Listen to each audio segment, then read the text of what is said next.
আসসালামু আলাইকুম। প্রিয় দর্শক, অন্য মঞ্চের আলাপচারিতায় আপনাদের সকলকে আমন্ত্রণ জানাচ্ছি। নমস্কার, আমি তরুণ ঘোষ। আপনারা সবাই হয়তো ভাবছেন পরবর্তী কি, বিএনপি তো জিতলো, আমাদের সেনাপ্রধান দ্বিবেদী সাহেব তাকে ফোন করে চরম ধমক দিয়েছেন যে আপনি যদি এইভাবে কাজ করতে থাকেন তাহলে ভারত আপনাকে তুলে আনতে 8 ঘন্টার বেশি সময় নেবে না। 8 ঘন্টা লাগবে আপনাকে তুলে আনতে। আপনি ভারতের কথা শুনে কাজ করুন, যেরকম বলা হয়েছিল সেই অনুযায়ী কথা বলুন, কথা চলুন। তারপরে একদম ওয়াকারুজ্জামান পুরো খেলা ঘুরিয়ে দেন, মার দাঙ্গা চারিদিকে করে একদম জামাতের প্রার্থীকে একেবারে আটক করে গুলি শুদ্ধ বন্দুক সন্দুক আটক ফাটক করে টাকা পয়সা ধরে জামাতের মধ্যে একটা ত্রাস ধরিয়ে দেন।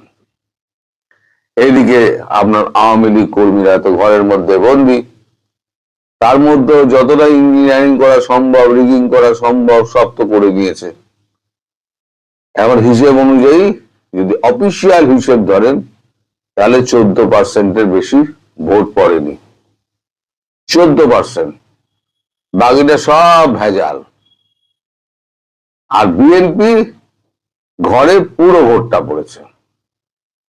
হ্যাঁ, কিছু ভোট এরকম খবর আছে, কিছু ভোট আওয়ামী লীগেরও রয়েছে, যারা বিএনপির মানে এর তলায় আশ্বাসে বেঁচে আছেন যে আমরা তোমাদেরকে দেখব, তোমরা আমাদের সঙ্গে থাকো।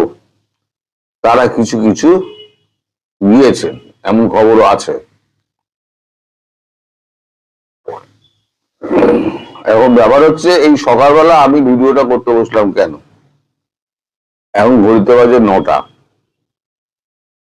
এই খবরটা হচ্ছে নিঃশব্দে অজিত দোভাল খেলে দিলেন এবং কালকে রাত্রিবেলা প্রধানমন্ত্রী নরেন্দ্র মোদী শেখ হাসিনাকে শুভেচ্ছা পাঠিয়েছেন, শুভেচ্ছা বার্তা পাঠিয়েছেন, মানে ফোন করে শুভেচ্ছা ফোনালাপ হয়েছে এবং জিজ্ঞেস করেছেন দিদি আপনি কবে ফিরতে চান।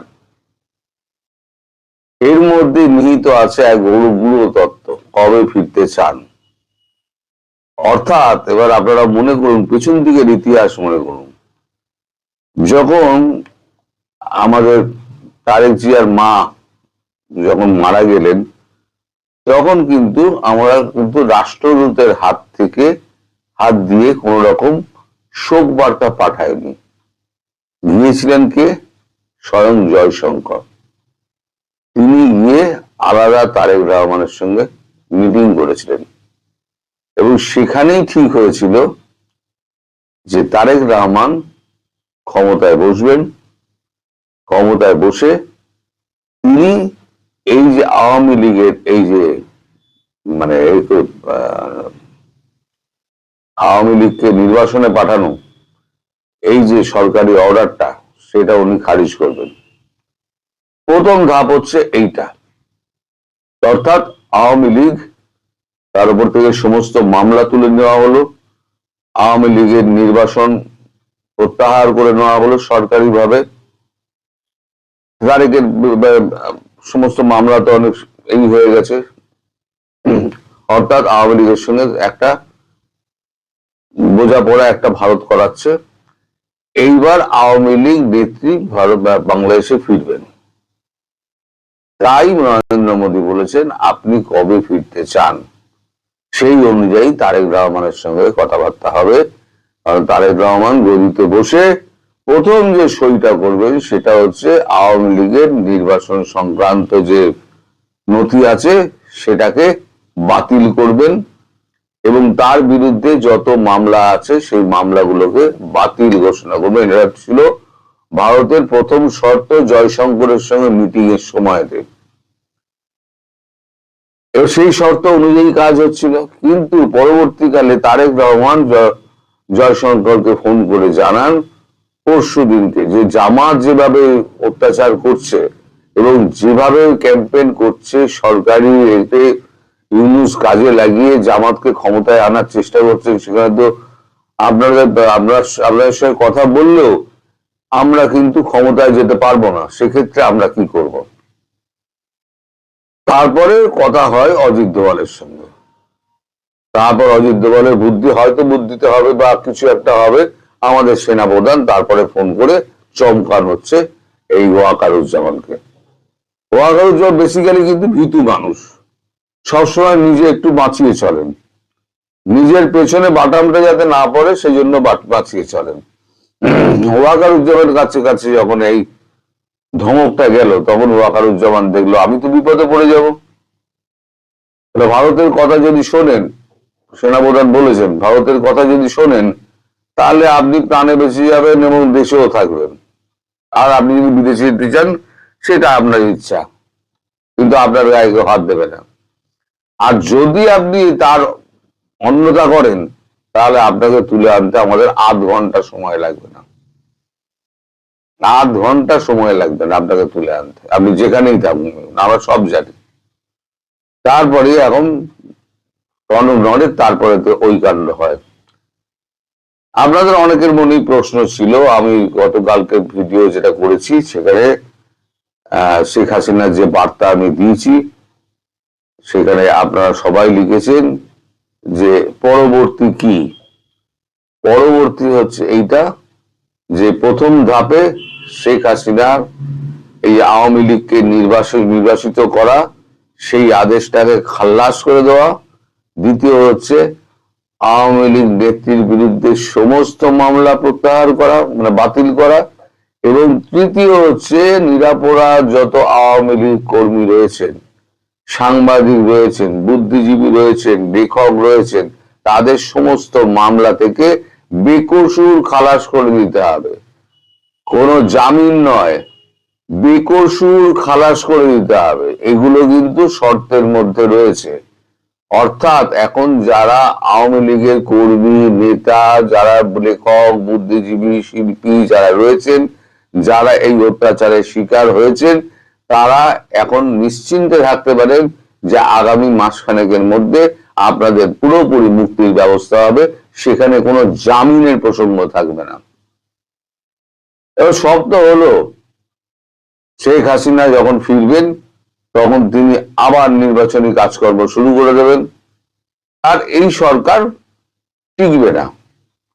কারণ যখনই শেখ হাসিনা তার রাজনৈতিক কর্মকাণ্ড শুরু করবেন, তিনি যখন বলবেন যে আমাকে উৎখাত করা হয়েছিল, এই চক্রান্ত হয়েছিল আপনাদের চোখের সামনে, এইবার 16 বছর ধরে আমি যা করেছি, আমাকে চোর সাজানো হয়েছিল, আমি কতটা চোর কতটা সাধু আপনাদের চোখের সামনে, আমি কি দেশ রেখে গেছিলাম আর কি দেশ হয়েছে সেটা আপনাদের চোখের সামনে, অথচ আমাকে চোর প্রমাণিত করে আমাকে দেশটাকে বাধ্য করা হয়েছে, মানুষকে ভুল বোঝানো হয়েছিল, আপনাদের ভুল বোঝানো হয়েছিল।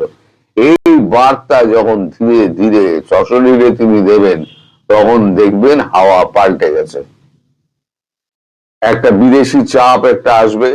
ভারত চাইছে কি আপাতত ব্যাপারটা ধামাচাপা হোক, আপাতত জিনিসটা ধামাচাপা হোক, তারপর এখন দেখা যাবে ভবিষ্যতে কি হয়। আন্তর্জাতিক মহল থেকে একটা চাপ সৃষ্টি করে তখন একটা ফ্রি অ্যান্ড ফেয়ার ইলেকশন, মানে অন্তর্ভুক্তিমূলক এবং অংশগ্রহণমূলক যে নির্বাচন যেটা হয়নি, সেই নির্বাচনটা করতে হবে আওয়ামী লীগকে রেখে, জাতীয় পার্টিকে রেখে, এবং আর যত দল আছে সমস্ত দলকে রেখে সেই নির্বাচন করতে হবে। আর সেই নির্বাচন যদি হয়, সমস্ত দলকে রেখেও যদি হয়, প্রধান বিরোধী দল হবে বিএনপি, এবং বিএনপি সেই মর্যাদা পাবে, ভারতের সঙ্গে যা কথা হয়েছে সেই বিএনপি সেই মর্যাদা পাবে।